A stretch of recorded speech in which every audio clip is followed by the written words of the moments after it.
Gloria al Rey de Reyes, gloria al Señor de Señores, Jesucristo. ¿Qué tal, queridos amados amigos? Qué alegría estar con ustedes en este su programa. Conozca primero su fe católica, soy el Padre Pedro Núñez. Hoy, como de costumbre, tenemos un programa muy lleno de bendiciones para todos y cada uno de ustedes, para todos nosotros, porque es a medida que comprendemos un poquito mejor las enseñanzas de la Santa Biblia, de la Iglesia, que pues profundizamos en el amor de Dios, en la presencia de Dios, en el poder de Dios para vivir de acuerdo a su santa voluntad. Hoy vamos a estar hablando sobre el sacrificio y como dice el Señor, no quiero sacrificios. ¿A qué se refiere el Señor Jesús cuando dice eso? Pues en unos momentos vamos a entrar un poquito de detalles, pero primero, hermano que me escuchas, hermana que me escuchas, antes de hacer absolutamente nada más, nos ponemos en presencia de Dios, vamos a orar. En el nombre del Padre, del Hijo, del Espíritu Santo. Amén. Amadísimo Padre, gloria a ti, mi Dios. Gracias, Señor, porque el sacrificio que tú quieres no es sacrificio de animales, no son esas grandes penitencias, no es ni siquiera el flagelarnos, Señor, lastimarnos con un látigo. El sacrificio que tú quieres, Señor, es que nos amemos, pero de verdad, que nos amemos, Señor. Tanta gente necesitada de amor. Yo estoy seguro que en algún momento de tu vida tú has necesitado que alguien te ame, pero con un amor puro, con un amor limpio, con un amor que no lo hace por ver que te saca, sino que es un amor que se da gratuitamente. Y qué hermoso, Señor, si nosotros los cristianos comenzáramos a amarnos un poquito más. Usualmente estamos cargados de represalias, de palabras hirientes que nos decimos unos a otros, de situaciones que lastiman, que ofenden, que dañan, cuando realmente tú nos pides lo opuesto, Señor. Este es un mandamiento nuevo, dices tú, Señor. Ámense los unos a los otros como yo los he amado. ¿Hasta qué punto? Hasta el punto de dar hasta la propia vida si fuera necesario. Si cada esposo comenzara a amar a su esposa de esta manera, qué diferente sería la relación tuya, hermano, con tu esposa. Ah, no, pero es que me va a echar abajo, me va a lastimar, va a tomar ventaja de mí. No. Ama, de verdad. Y vas a ver la diferencia. En tu hermana lo mismo. Y que podemos hacer eso, Señor, Padre Santo, aún con nuestros peores enemigos. Yo te perdono. Y porque te perdono, quiero amarte. Pero no para sacar nada de ti, sino porque yo sé que en ti está la imagen de Dios. ¡Qué hermoso! En ti está la imagen de Dios. En cada persona que nos encontramos está la imagen de Dios. Y por eso es que Jesús nos dice, lo que hagas por el más pequeño lo haces por mí. Al ser bautizados hemos sido incorporados en tu cuerpo, Señor. ¡Qué fabuloso! Que somos como células pequeñitas de tu cuerpo, que es la iglesia, Señor. Ayúdanos, oh Dios, a reconocer que el sacrificio por excelencia, que el sacrificio máximo, es ver tal vez un poquito hacia atrás, como aparece en pantalla estos momentos, y ver a esa persona sufriendo, esa persona necesitada de un plato de comida, esa persona necesitada de una palabra de aliento, esa persona necesitada de un alto en mi vida para decirle cuánto Dios le ama, cuánto tú le amas, Señor. A veces estamos hundidos, hermanos, en nuestras propias angustias, en nuestras propias soledades, en nuestro propio dolor. Muchas veces en nuestras vidas sin sentido, y qué hermoso que alguien toque nuestro hombro y nos diga: Dios está contigo, Dios te ama, levántate y comienza de nuevo, porque la vida es hermosa, porque Dios nos ha dado la vida y te la ha dado a ti y a mí para que seamos plenamente felices. ¿Cómo te puedo ayudar? ¿Qué puedo hacer por ti? Ayúdanos, oh Dios, a ser un poquito más caritativos con nuestros hermanos. Al fin y al cabo, mi Dios, ese es el sacrificio que verdaderamente tú quieres. Te lo pedimos, Padre, en el nombre poderoso de Jesucristo, tu Hijo, nuestro Señor, el que nos enseña el camino, el que vive y reina contigo en la unidad del Espíritu Santo y es Dios por los siglos de los siglos, y el pueblo dice: amén. Así sea, Señor. Amén. Damos gracias a Dios por tanto ustedes que nos escriben, que nos llaman con sus oraciones, sus peticiones de oración, sus deseos de que nosotros nos unamos a ustedes para implorarle al Señor por nuestros deseos de que ustedes puedan salir adelante de cualquier situación difícil, adversa que puedan tener. Doy gracias a Dios por Ismari,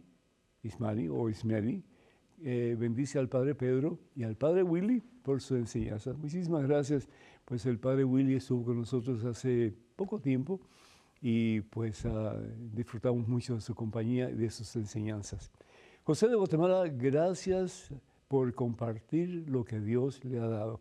Pues muchísimas gracias, José, que Dios te bendiga a ti y a tu familia también, y gracias por ser parte de la familia de WTN. Carol de Perú también saluda a ambos, el Padre Willy y al Padre Pedro. Muchísimas gracias, Carol, Dios te bendiga a ti y a toda tu familia. Y Gustavo, da gloria a Dios por siempre. Pues alabado sea el nombre del Señor, Él merece toda alabanza. Eulalia de Ecuador da gracias por los sacerdotes de WTN, por ayudarnos, dice ella, en nuestro camino espiritual.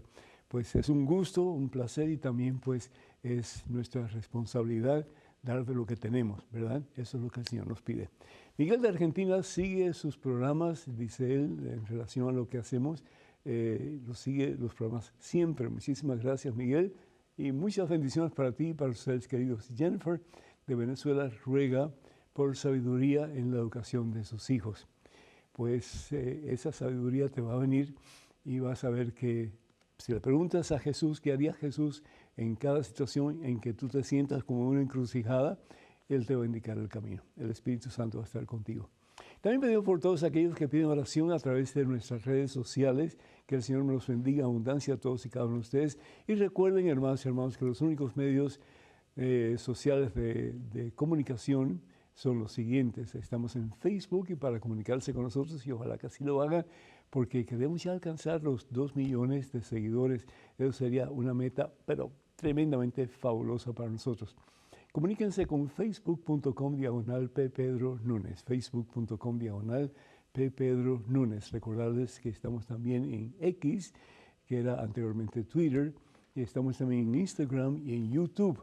Para comunicarse con nosotros, simplemente vayan a Padre Pedro Núñez, Padre Pedro Núñez. También, por favor, tengan mucho cuidado con perfiles falsos que piden dinero en nuestro nombre. Eso nunca lo haríamos a través de estos medios que acabo de mencionar. El tema de hoy: no quiero sacrificios. Punto. No quiero sacrificios. ¿Qué está diciendo el Señor? ¿Cómo es eso? Sí, al fin y al cabo, pues el sacrificio por excelencia lo hizo Él en una cruz en el Calvario, precisamente porque ya con su sacrificio no hace falta ningún otro sacrificio.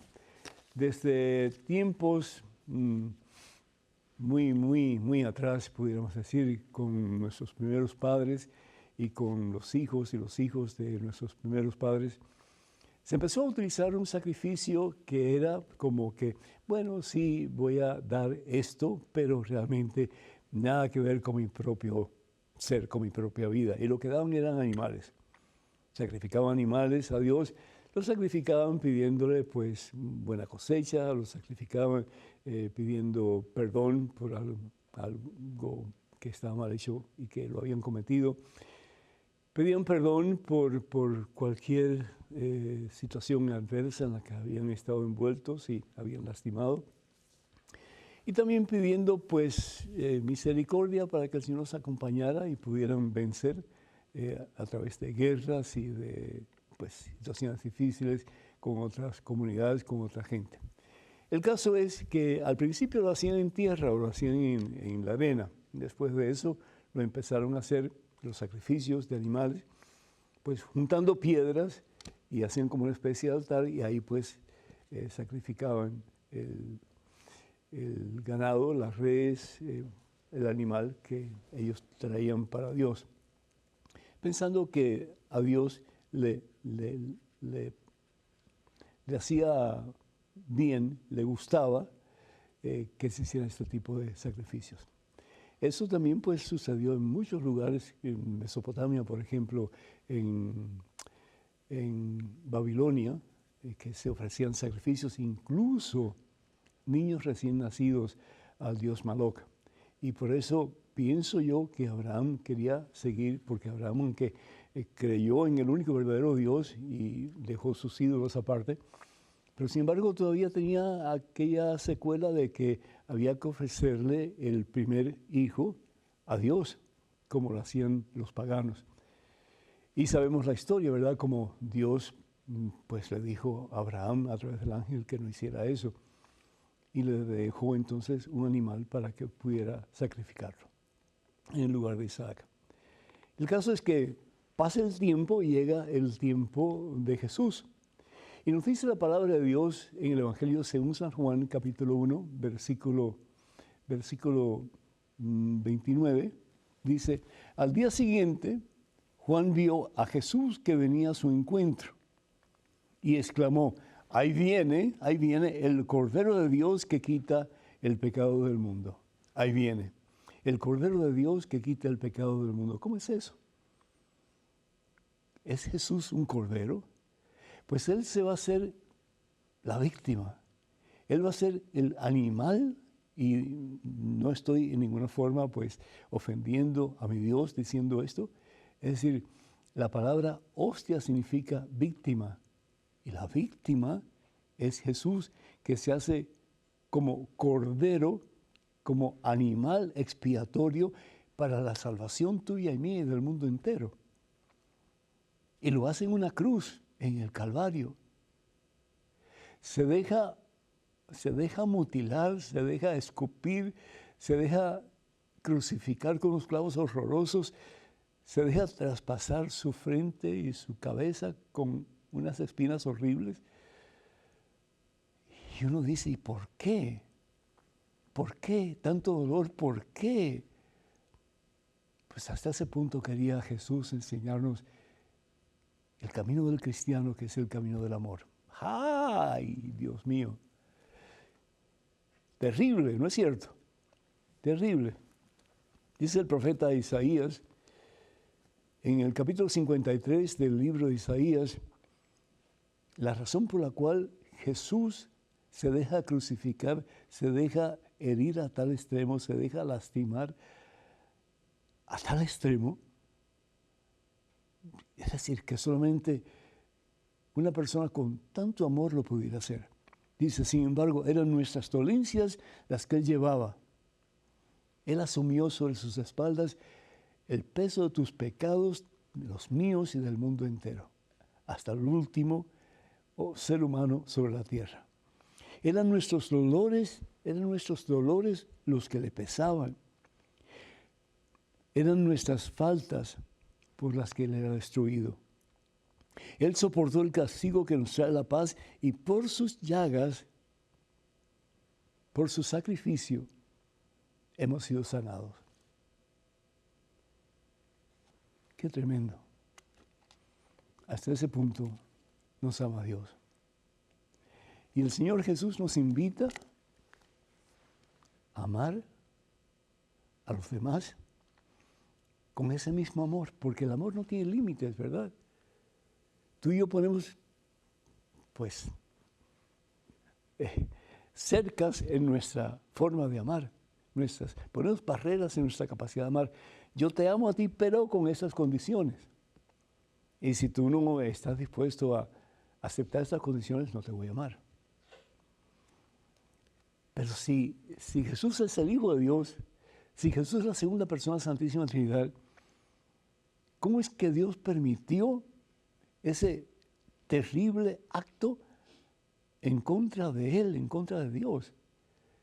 Yo estoy seguro que los soldados y los que hirieron a Jesús no sabían que Él era Dios, pero era un ser humano. Era un ser humano. Y si producción me permite un poquito más, yo quisiera explicar algo aquí que encontramos en Romanos capítulo 5. En el versículo 5, 17 en adelante.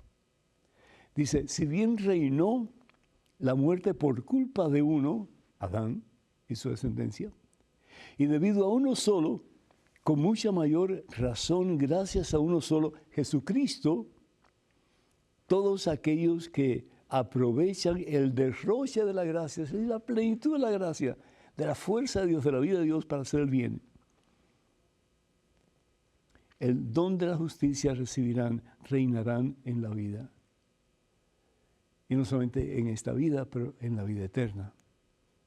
Si es verdad que una sola transgresión acarrió sentencia de muerte para todos, es decir, el pecado original desde Adán y Eva hasta el presente y para toda la raza humana.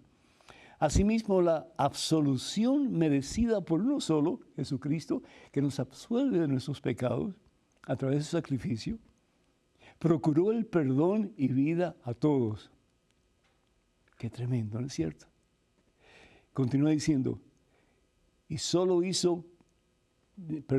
así como la desobediencia de uno solo hizo pecadores a un sinnúmero de personas, también por la obediencia de uno solo, toda una multitud es constituida santa. Es fabuloso. Eso es fabuloso. Por uno solo, entra el pecado en el mundo y todos somos fastidiados a consecuencia de eso. Pero por otro solo, Jesucristo, entra la absolución de nuestros pecados y tenemos la opción, si así lo queremos, siguiendo el ejemplo de Jesús, de amar como Él nos ha amado, tal vez no al extremo, pero amar como Él nos ha amado, para un día alcanzar la vida eterna. Podríamos hablar mucho más de esto, pero tenemos que hacer una pausa. 205-271-2924. 205-271-2924. Llámenos, por favor, con sus preguntas, comentarios, etc. Vamos a una pequeña pausa, regresamos en cuestión de momentos. Así que, hermanos, por favor, no se vayan, quédense con nosotros.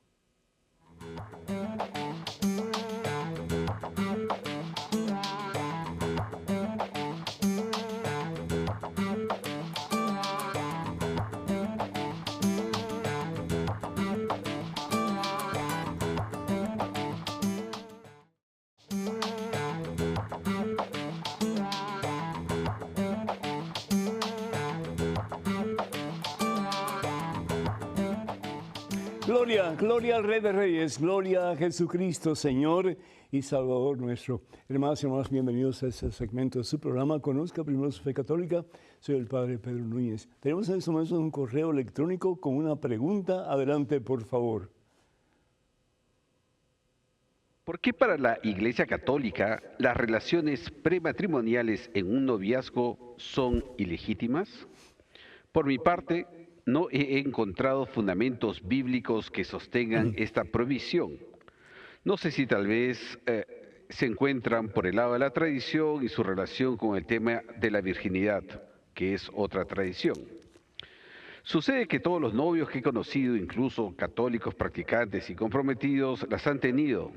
Y cuando trato de defender la enseñanza de la Iglesia al respecto, me preguntan, ¿por qué no? Y no sé qué responder. ¿Sale algo al respecto en el catecismo? Quiero conocer su sabia opinión. Con mucho cariño, Rodrigo de Santiago de Chile. Rodrigo, Dios te bendice. Muchísimas gracias por tu pregunta y muy importante. Hoy día parece que la moral cristiana está en decadencia, pero de una forma terrible, ¿sí? Ya yo puedo tener relaciones con quien quiera, Ay, sí, bueno, pues me voy a casar contigo, pero si en el camino decido no casarme contigo, pues goodbye, hasta luego, y ya se terminó todo y me busco otro. Entonces, somos como trapos, al fin y al cabo como trapos, que usamos y después descartamos porque al fin y al cabo no hay ningún compromiso. No hay ningún compromiso. Eso por una parte. Y eso está mal, porque ahí de amor real, como Cristo nos pide, no hay nada. Hay simplemente lujuria, eso sí.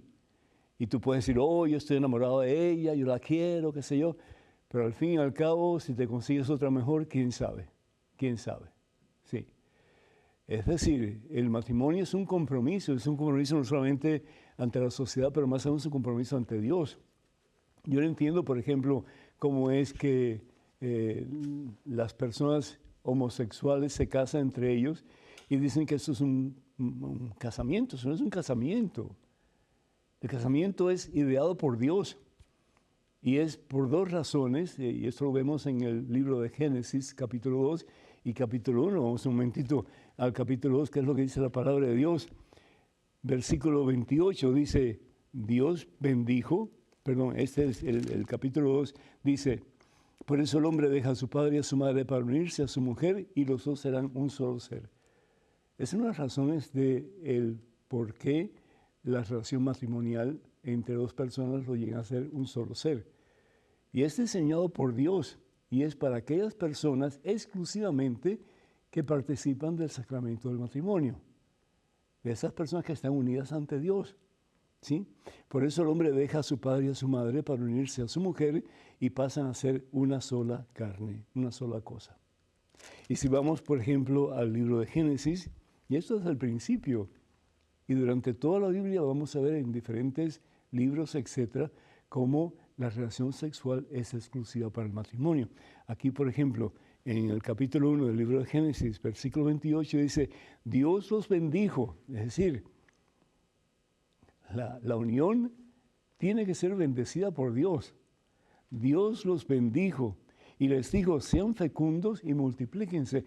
Esa es la otra cara de la relación sexual. No solamente es para unir a la pareja para que sean uno, pero también para que sean abiertos a la vida. Y las parejas que tienen relaciones sexuales antes del matrimonio, lo que están buscando es el placer. Seamos honestos. Ah, no, yo te amo, yo te quiero, yo daría mi vida por ti. ¿Quién sabe? ¿Quién sabe? Entonces, ¿qué es lo que dice la palabra de Dios en Gálatas capítulo 5? Vamos a ver aquí un momentito. ¿Qué es lo que dice sobre las relaciones sexuales fuera del matrimonio? Y esto es lo que dice. Versículo 19, capítulo 5 del libro de Gálatas. Es fácil reconocer lo que proviene de la carne, es decir, San Pablo habla de la carne y habla del espíritu. Las cosas de la carne son las cosas mundanas, las cosas del espíritu son las cosas de Dios. Dice, es fácil reconocer lo que proviene de la carne. Y pone como primero que todo demás, fornicación. ¿Y qué es fornicación? Tener relaciones sexuales fuera del matrimonio de acuerdo a la voluntad de Dios. Eso no es tradición. Eso es palabra de Dios, dada a nosotros por San Pablo. El problema es que queremos ser como Adán y Eva. La serpiente tienta, el mundo tienta, el mal nos quiere llevar pues al camino equivocado y al fin y al cabo llevarnos al infierno. Y bueno, pues seremos como dioses. No tenemos que hacerle caso a lo que Dios dice. Yo voy a hacer con mi vida lo que a mí me venga en gana. ¿Y qué es lo que pasa? Dos cosas. Primero que todo, nos lastimamos a nosotros mismos y lastimamos a la persona a quien hemos conquistado para tener relaciones sexuales íntimas, haciendo el papel de Satanás, porque le hemos llevado al mismo pecado, le hemos llevado a las mismas garras del demonio. No hay otra alternativa. Y lo segundo es el mal ejemplo que damos a otras personas. Ah, sí, yo lo he hecho. Ah, sí, eso no es nada malo. Ah, sí. Y decimos que somos cristianos, que somos seguidores de Jesucristo, pero al fin y al cabo a quien seguimos es al mundo que nada que ver con Jesús. al mundo sin Dios, al mundo sin Jesús. Muchachos, tengan mucho cuidado, porque solamente hay dos caminos, dice la palabra de Dios, el camino de Dios y el camino del mundo. Y muchos, desafortunadamente, están caminando en el camino del mundo. ¿Y qué es lo que pasa? Dice la palabra de Dios aquí, en Mateo capítulo 7, versículo 14, lo siguiente. Dice la palabra de Dios. El 14. A ver, 7, 14. Dice, entren pues por la puerta angosta, porque ancha es la puerta y espacioso el camino que conduce a la ruina. Y son muchos los que pasan por él. Pero qué angosta es la puerta y qué escabroso el camino que conduce a la salvación, y que pocos son los que lo encuentran.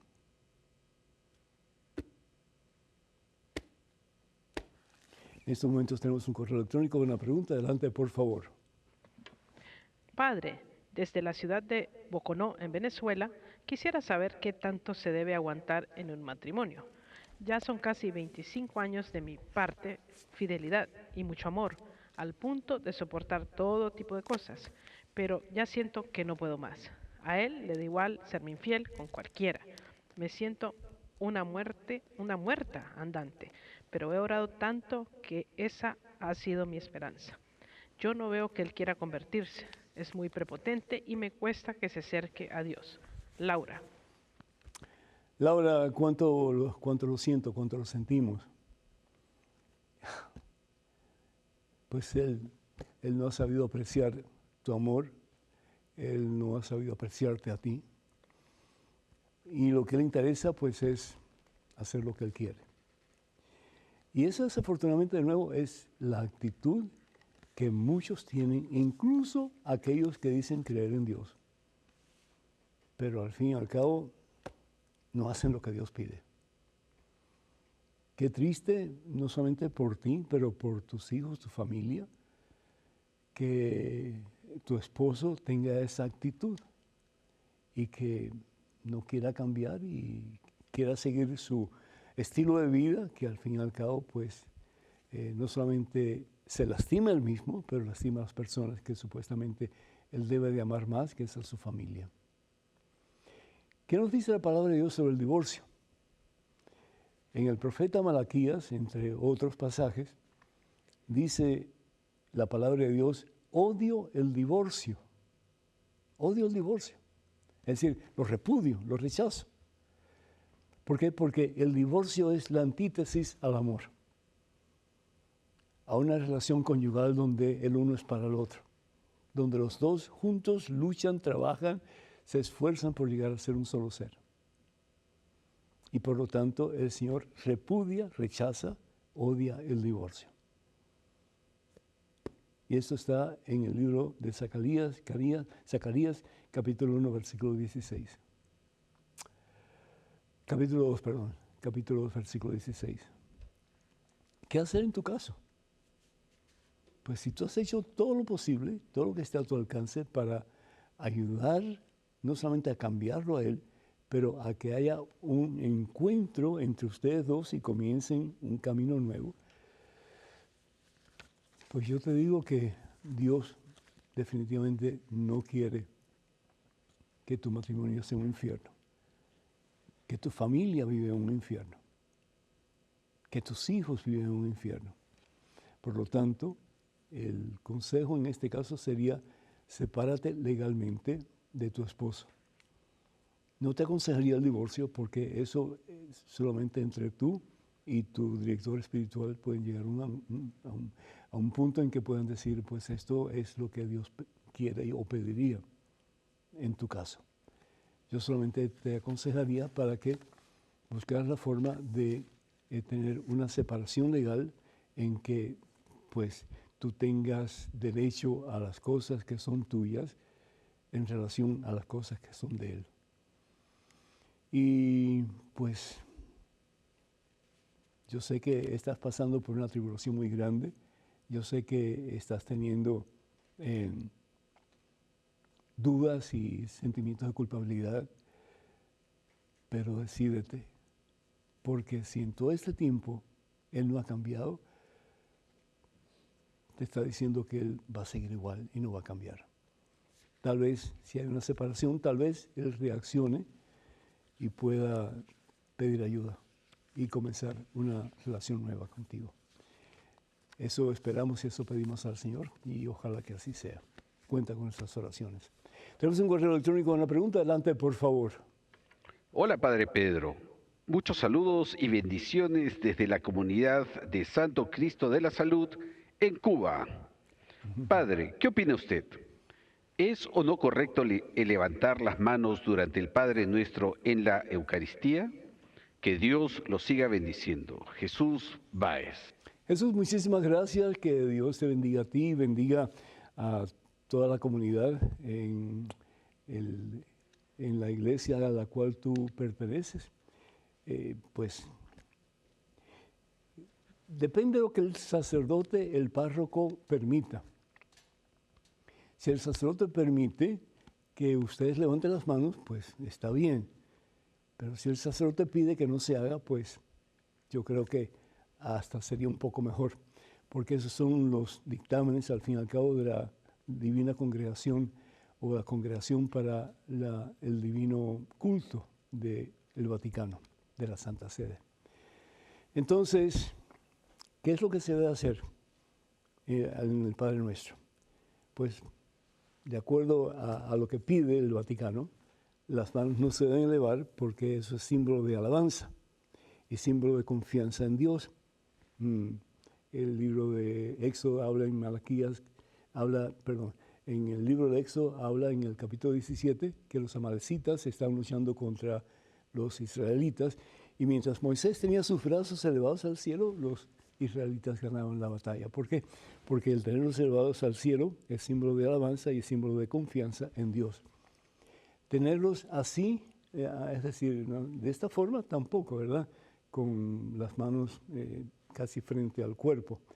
Lo ideal es las manos, la palma de la mano, hacia arriba, en forma de petición. Y en el Padre Nuestro, pues eso es lo que hacemos. Pedimos al Señor que su reino se establezca y que nos dé la gracia para hacer su voluntad como se hace en el cielo.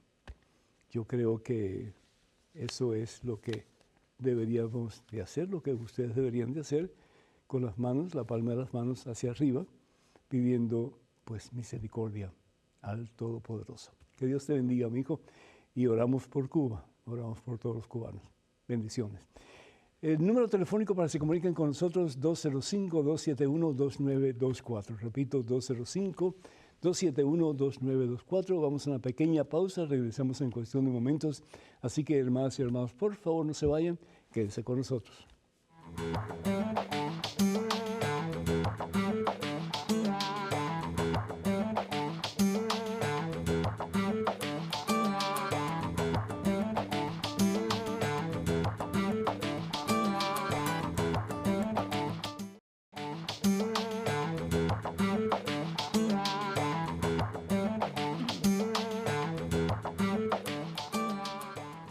Y bienvenidos una vez más, hermanos y hermanas, a este su programa, Conozca Primero su Fe Católica. Soy el Padre Pedro Núñez. En este segmento, pues tenemos todavía muchas preguntas y respuestas que ustedes amablemente nos están haciendo. Así que no dejen de hacerlo, por favor. Preguntas y comentarios también. Bienvenidos. En este momento un correo electrónico, una pregunta. Adelante, por favor. Buenas tardes, Padre. Esta semana me he sentido muy inquieta en cuanto a mi estado de ánimo y eso me preocupa. Estoy desanimada, no quiero salir, no me provoca ni siquiera bañarme. En cuanto a mis responsabilidades en la parroquia, no me provoca. Las he cumplido, pero estoy muy desanimada. Siento una sensación de pesadez y una opresión inmensa en mi corazón. Por mucho que trato de no hacer caso a lo que me está pasando, no puedo evitarlo. Emilce Roa. Emilce, si yo te tuviera frente a mí, yo te preguntaría, ¿y cuál es el causante de esa depresión que tú tienes? Si es a consecuencia de un problema que ha venido a tu vida y que no sabes cómo manejarlo, yo lo que te aconsejaría es que hables con el sacerdote de tu parroquia y que le expliques tu situación a fondo para que Él pueda guiarte y puedas tú salir de esa situación de depresión que tienes. No tengo otra palabra para usar, porque pues el sentirte que no tienes deseo de hacer nada, que quieres estar durmiendo, que haces las cosas por hacerlas, pero que no sientes gusto en hacer, eso puede ser consecuencia de una depresión bastante fuerte. La otra posibilidad es que tengas una situación física que te está haciendo sentir de esa manera. Así que si el sacerdote no encuentra nada que tenga que ver con la parte espiritual, emocional de tu vida, yo te recomendaría que fueras a ver a tu médico o médico de tu confianza para que te haga un buen examen, ¿verdad? En todo el sentido de la palabra, y puedan detectar cuál es el causante de tu situación actual. Cuenta con nuestras oraciones, que Dios te bendiga siempre, y bueno, pues estaremos al tanto. Si algún día nos quieres hablar o te quieres comunicar con nosotros, estamos a la orden para servirte. En estos momentos otro correo electrónico con otra pregunta. Adelante, por favor. Mis saludos, Padre Pedro. Quería saber si el hablar en lenguas tiene importancia para nuestra fe católica. Que Dios lo bendiga y lo ilumine siempre. Juan Pedro, desde Barinas, Venezuela. Juan Pedro, el Señor te bendice y te haga santo, hermano. Gracias por tu pregunta muy interesante. Mira, la palabra de Dios es clara. En los Hechos de los Apóstoles, en el capítulo 2, versículos del 1 al 10, la palabra de Dios nos dice lo siguiente. Dice que el día de Pentecostés estaban todos reunidos. ¿Quiénes eran todos? Pues estaba María Santísima, estaban los apóstoles y estaban otros seguidores de Jesús. Estaban reunidos en el mismo lugar. ¿Qué estaban haciendo? Estaban en oración. Jesús les había dicho que estuvieran en oración. Pues sin lugar a dudas estaban en oración. De repente, dice la palabra de Dios, vino del cielo un ruido como el de una violenta ráfaga de viento que llenó todo el lugar donde estaban, y aparecieron unas lenguas como de fuego que fueron posándose en cada uno de ellos. Todos quedaron llenos del Espíritu Santo y comenzaron a hablar en otras lenguas según el Espíritu les concedía que se expresaran. Empezaron a hablar en diferentes lenguas. Y para mí eso es tan cierto, aunque hay personas, y sobre todo algunos teólogos, que dicen, no, eso simplemente es el amor lo que estaban compartiendo unos con otros. No, es que para Dios no hay nada imposible, ¿cierto? Nos dice la palabra de Dios en el Evangelio según San Lucas, capítulo 1, versículo 37, para Dios no hay imposibles. ¿Y por qué Dios no pudo haber utilizado ese tiempo en el derramamiento del Espíritu Santo para que todos pudieran hablar diferentes idiomas? ¿Para qué? Para que se pudieran comunicar con la gente que venía de diferentes lugares. Para la fiesta de Pentecostés, de acuerdo a la cultura israelita, era para celebrar la cosecha, ¿sí? Lo que se había recogido, lo que se había cosechado. Pero Dios le da un significado diferente, y es la cosecha de un nuevo comienzo en nuestra relación como humanos hacia Dios y de Dios hacia nosotros. Y es por eso que Dios escoge el día de Pentecostés, que para los judíos era tan importante, para el derramamiento de su Espíritu Santo. Y nos dice la palabra de Dios que comenzaron a hablar en diferentes lenguas, según les inspiraba el Espíritu. ¿Para qué? Para que las personas que venían de Ponto, venían de diferentes lugares, de Frigia, de Panfilia, de Egipto, de Libia, en fin, pudieran entender lo que estaban diciendo los apóstoles y los discípulos de Jesús. Qué hermoso, todos entendían. En su propio idioma, dice la palabra de Dios. Y dice también la palabra de Dios que ese día Pedro, el que Jesús había escogido para ser la piedra de su iglesia, Jesús es la piedra angular, definitivamente, pero Pedro iba a ser como que el vicario de Jesús, el asistente de Jesús, porque Jesús iba a regresar al Padre. Y nos dice la palabra de Dios que Pedro se llena o está lleno del Espíritu Santo y empieza a hablar a la gente. Y la gente lo entendía, sí. Como que está hablando diferentes idiomas al mismo tiempo y la gente lo entendía. Y dice que después que Pedro habló, versículo 37, al oír esto se afligieron profundamente y dijeron a Pedro y a los demás apóstoles, ¿qué tenemos que hacer? ¿Qué tenemos que hacer, hermanos? Pedro contestó, arrepiéntanse y háganse bautizar. Arrepiéntanse y háganse bautizar en el nombre de Jesús, el Mesías. Versículo 41, los que acogieron la palabra de Pedro se bautizaron y aquel día se unieron a ellos unas 3,000 personas. Sí, tremendo. Ese es el comienzo de la iglesia establecida por Jesús sobre la persona de Pedro y los demás apóstoles. El poder hablar en lenguas, diferentes lenguas. Y que la gente los entendiera y que ellos pudieran ir poco a poco al mundo entero para hablar de las maravillas de Dios en su evangelio. Tremendo el poder de Dios, ¿no es cierto? Tremendo. Y bueno, pues hoy día todavía se habla en lenguas. Pero ya usualmente es algo un poco diferente. El hablar en lenguas es un don que Dios da, pero para comunicarnos con Dios. A veces las palabras son demasiado escasas, no son suficientemente, correctas para nosotros para entender lo que sentimos por dentro, lo que sentimos en el corazón, particularmente cuando hablamos con Dios, cuando estamos en oración con Dios. Y el don de lenguas es un medio a través del cual, como que balbuceando palabras que no tienen sentido, pero para Dios tienen sentido, las expresamos. Como cuando un niño o una niña pequeñito, pues balbucea palabras que no se entienden, pero que papá y mamá sí entienden. Y saben si está contento, si está triste, si está con hambre, etc.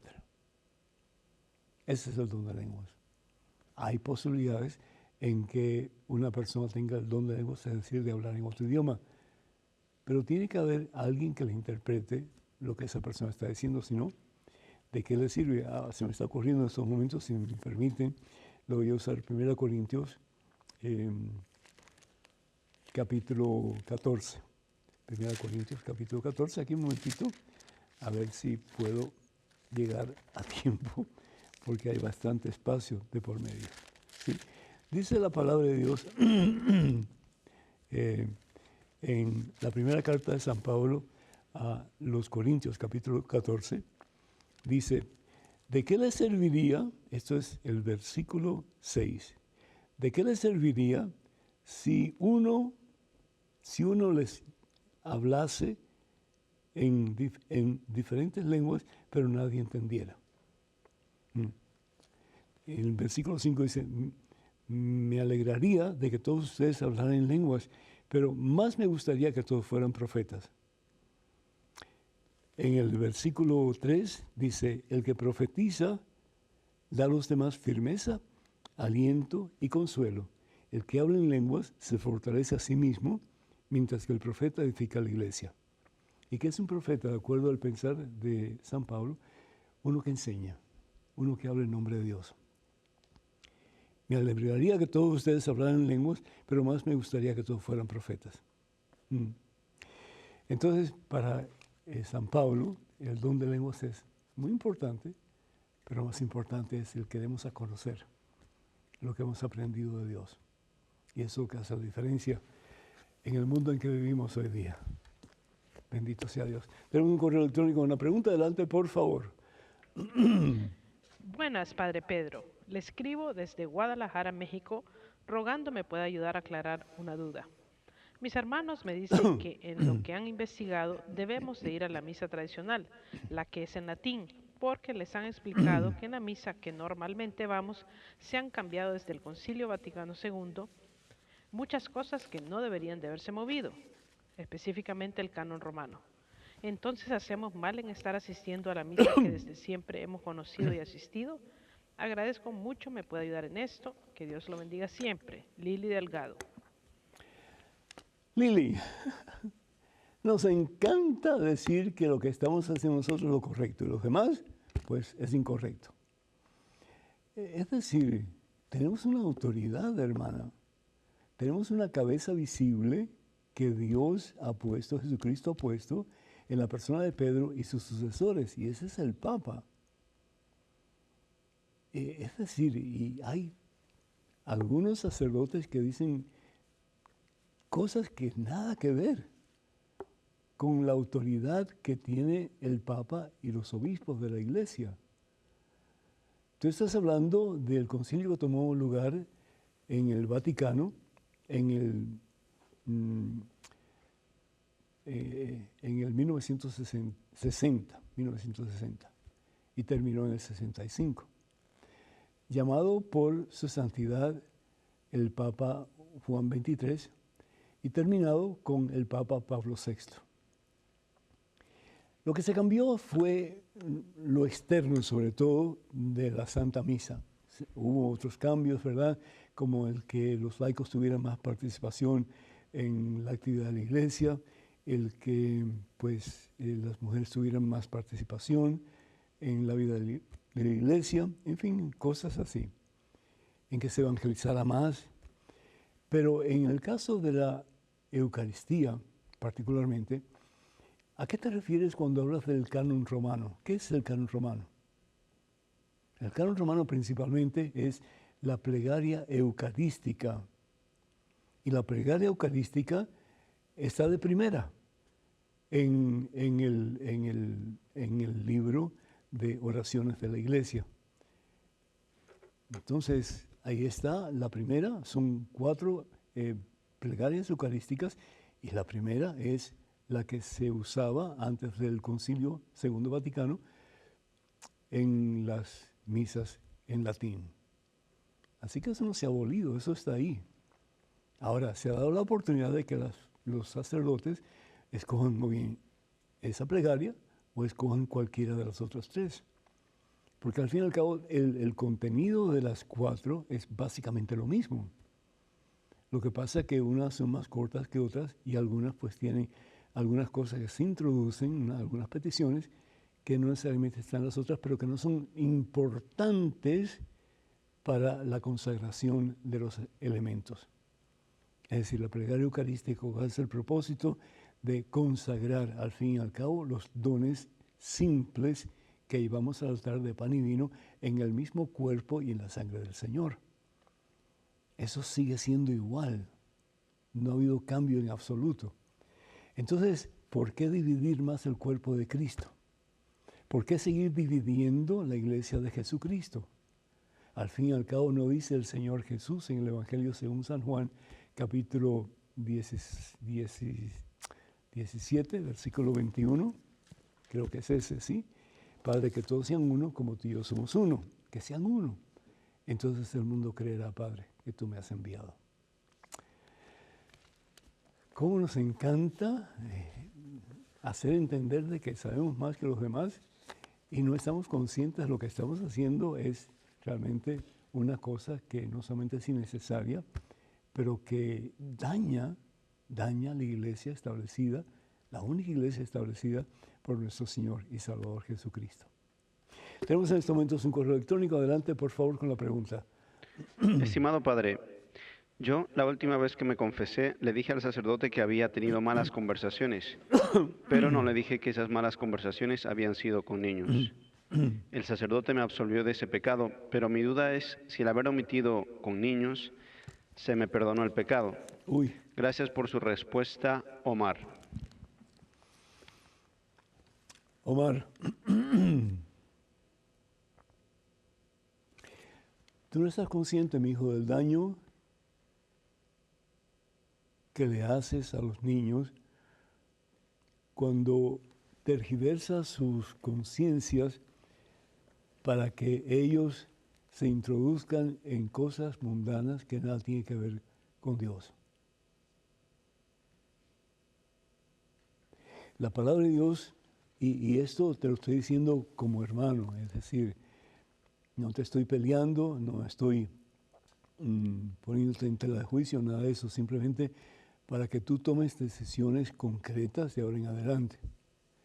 La palabra de Dios dice que Jesús, en el Evangelio según San Mateo capítulo 18, versículo 2 en adelante, perdón, Jesús llamó a un niño, lo colocó en medio de los discípulos y les declaró: en verdad les digo, si no cambian y no llegan a ser como este niño, es decir, inocente, no entrarán en el reino de los cielos. Lo que tú hiciste tal vez fue quitarle parte de la inocencia que estos niños tenían. Es un pecado muy serio, hermano. No solamente es hablar, pero hablarle a quién mal, hablarle a estos niños. Y continúa la palabra de Dios diciendo: al que haga caer a uno de estos pequeños que creen en mí, mejor sería que se amarrara al cuello una gran piedra de moler.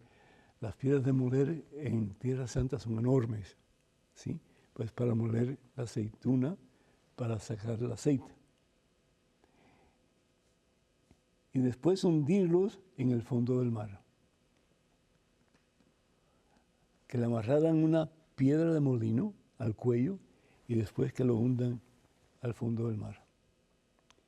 Y uno dice: pero ¿dónde está la misericordia de Dios? Es que Jesús en ese momento estaba enojado, y con toda razón. Porque cuando nosotros despertamos el hacer cosas negativas, malas, en la conciencia de los niños, lo estamos lastimando probablemente para el resto de su vida. Sí. Entonces, ¿qué hacer, mi hijo? Pues regresar al mismo sacerdote con quien te confesaste y explicarle la situación y que él te dé una penitencia de acuerdo a lo que tú necesitas y lo que necesitan estos niños para poder comenzar una vida nueva, para que te puedas enmendar de acuerdo a la voluntad de Dios y caminar en santidad de ese momento en adelante. Cuenta con estas oraciones. Bueno, pues al concluir este programa les recordamos que ya muy pronto en Nueva Orleans, Luisiana, tendremos el Sábado de Milagros. Sábado de Milagros, el 16 de marzo en el Jefferson Performing Arts Center.